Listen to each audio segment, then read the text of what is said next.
Long ago, the world was ruled by gods and monsters, but it was Perseus, who was half god, who defeated the Kraken monster and saved humanity. As a reward for his heroic deeds, Zeus offered Perseus a chance to rule alongside him, but Perseus declined and chose to live as a mortal.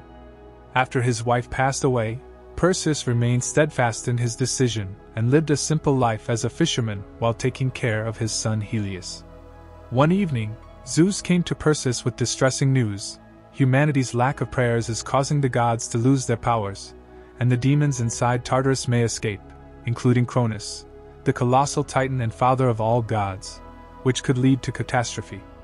Zeus requested Perseus' assistance in preventing this, but Perseus declined, prioritizing the well-being of his son and believing that he lacked the necessary power to make a meaningful impact. After Zeus departs, Perseus goes to sleep but is plagued by nightmares of Cronus attacking his village and almost killing his son. Meanwhile, Zeus meets with his brother Poseidon and his son Ares. Ares is displeased to learn that Perseus has declined to help, viewing him as irresponsible. The group travels to Tartarus to repair its walls, where they encounter Hades, who still harbors resentment towards his brothers Zeus and Poseidon for banishing him to the underworld.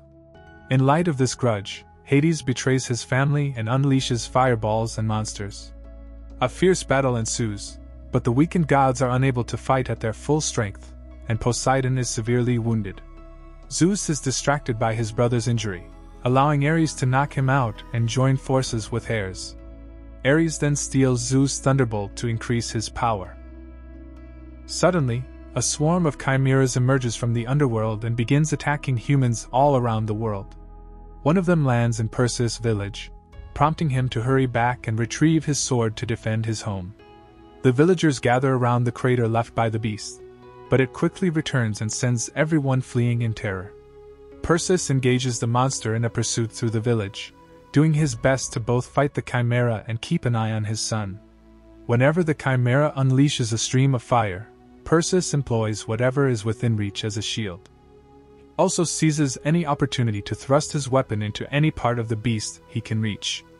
Despite being knocked to the ground, Perseus gathers himself and redirects the chimera's attention towards him, allowing his son to escape. The chimera eventually becomes entangled in a tangle of chains.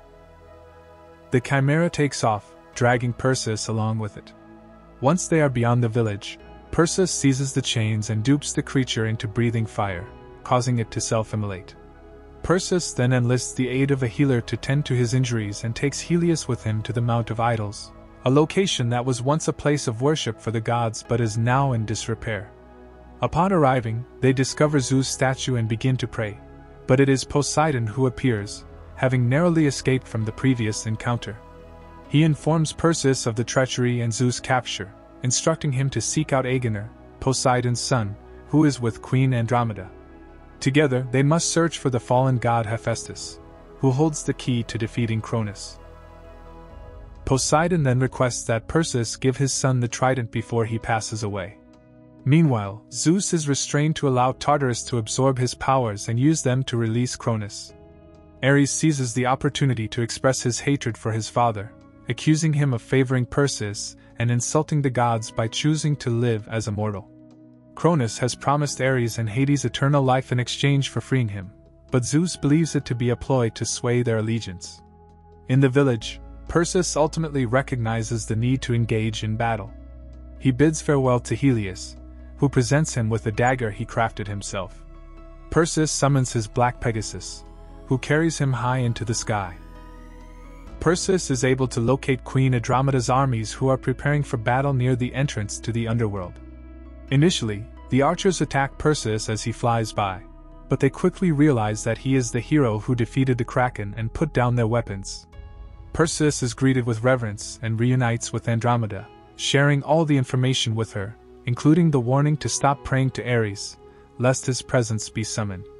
Andromeda agrees to assist and brings Perseus to Agenor, who is imprisoned for his dishonesty and thievery. Although initially hesitant, Agenor agrees to help Perseus after he is promised a royal pardon, gold, and a boat.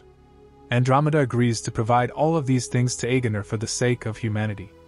On Agenor's new boat, Andromeda discovers that Hephaestus created Poseidon's trident, Hades' pitchfork, and Zeus' lightning bolt. If the three are combined, they can form the Spear of Triumph, the weapon used by the gods to defeat Cronus in the past. Hephaestus resides on the elusive island of Kale, which has never been located, but Agenor insists that he knows the way to get there. Perseus agrees to release Agenor from his shackles and hands him the trident, which Agenor promptly plunges into the boat to guide them to the island. Upon arrival, they discover that the island is littered with hidden traps.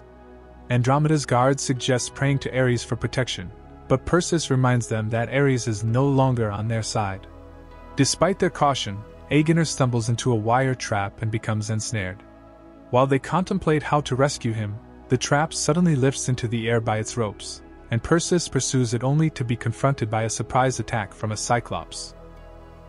As Andromeda's team rushes to aid Perseus, a second Cyclops appears and begins slaughtering the soldiers. Andromeda takes cover with her guard Corona, who attempts to pray to Ares, but Andromeda silences her. A Cyclops nearly discovers their hiding spot, but it suddenly hears a scream of agony from its comrade and rushes to investigate. Perseus has succeeded in stabbing the Cyclops trailing him, and with the assistance of the soldiers, he activates a trap in the forest that knocks it unconscious. The second Cyclops charges towards Perseus, but he employs the trident to defend himself. This causes a third Cyclops to arrive and intervene, as the trident is the symbol sent by the gods to the group. Agenor is liberated, and the Cyclopes pay homage to Perseus by kneeling in respect.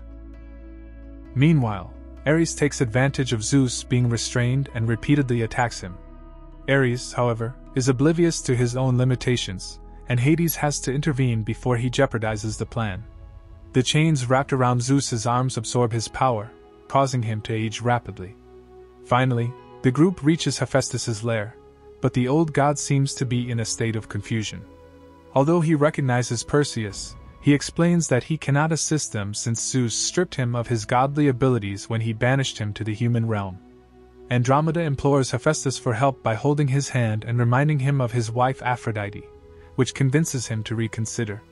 Hephaestus then reveals that he created Tartarus and included a secret passage that they can use. In order to reach the heart of Tartarus, the group must first navigate through the labyrinth that surrounds it. They head to a different building where the entrance to the labyrinth is hidden by Hephaestus, who provides Agenor with a map of the maze. However, their progress is interrupted by the sudden appearance of Ares, who kills the remaining soldiers of Andromeda before being confronted by Perseus. Despite the group's attempts to fight him, Ares proves too strong and easily overpowers them. Corona reveals herself as the one who prayed for Ares but is killed as a result. In a last-ditch effort to save the group, Hephaestus confronts Ares and keeps the door open with his staff, allowing Perseus, Andromeda, and Agenor to enter the labyrinth before the door closes behind them. The three members of the group begin to explore the labyrinth with the help of the map provided by Hephaestus. Perseus repeatedly hears a voice calling his name and asking about his son, while Andromeda has a vision of Corona that disappears quickly. After navigating through several twists and turns, Agenor suggests that they follow his instincts as a navigator, which he inherited from his father. Suddenly, the walls of the labyrinth begin to move and close in on them, forcing the group to run away to avoid being crushed. They eventually reach an intersection of the labyrinth with large moving rings that cause them to become trapped between two walls. Andromeda is rescued by the other two semi-gods who use their strength to free her, but Perseus falls again. In a dark corridor, Perseus encounters Helios, but he realizes that he is not real. Perseus searches for his companions and is suddenly attacked by a minotaur that tries to impale him with its horns. A brutal fight breaks out between Perseus and the minotaur, and after a prolonged struggle, Perseus manages to push the minotaur into a wall and impale it with its own horns. The minotaur pleads for mercy using Helios' voice, but Perseus kills it anyway. With the minotaur defeated, a clear path opens up for Perseus and his companions to continue their journey towards the heart of Tartarus. Meanwhile, Zeus apologizes to Hades for his past actions and forgives him for imprisoning him. Hades begins to reconsider his position and seeks approval from his family, but Ares suddenly appears and attacks Hades to prevent him from freeing Zeus. The two exchange blows, but Hades gains the upper hand and both he and Ares fall into the abyss. Meanwhile, Cronus absorbs Zeus' power and begins to awaken. Perseus, with the help of his companions, arrives and frees Zeus using Poseidon's trident. While Ares attempts to continue the fight, Andromeda and Aeganer try to stop him but are unsuccessful. Suddenly, Hades attacks Ares from behind with his pitchfork, causing him to fall. The trio escapes with Zeus, but Ares throws the pitchfork at Zeus, stabbing him in the back. Taking advantage of the situation, Zeus combines the pitchfork and trident to transport the group out of Tartarus. Ares, enraged, stabs Hades before realizing that Perseus has dropped Helios' gift. The group appears at Andromeda's camp, but Zeus' time is running out. He instructs Perseus that Ares possesses his lightning bolt, and they must steal it to make a spear that only Perseus can wield. The group devises a plan. Aeganer, Andromeda, and her army will confront Cronus while Perseus retrieves the bolt. The protagonist seeks Ares' assistance by praying to him and asking him to meet at the temple, which he reaches by riding on his Pegasus. However, chaos erupts as the entrance to the underworld explodes, and fireballs rain down, accompanied by various monsters. Despite their best efforts and all available weapons and strategies, humans are struggling to keep up with the onslaught. Just as all hope seems lost, Hades appears on the battlefield to reconcile with Zeus, healing him with his remaining power and making him appear youthful again. With both gods now fighting, the monsters fall easily.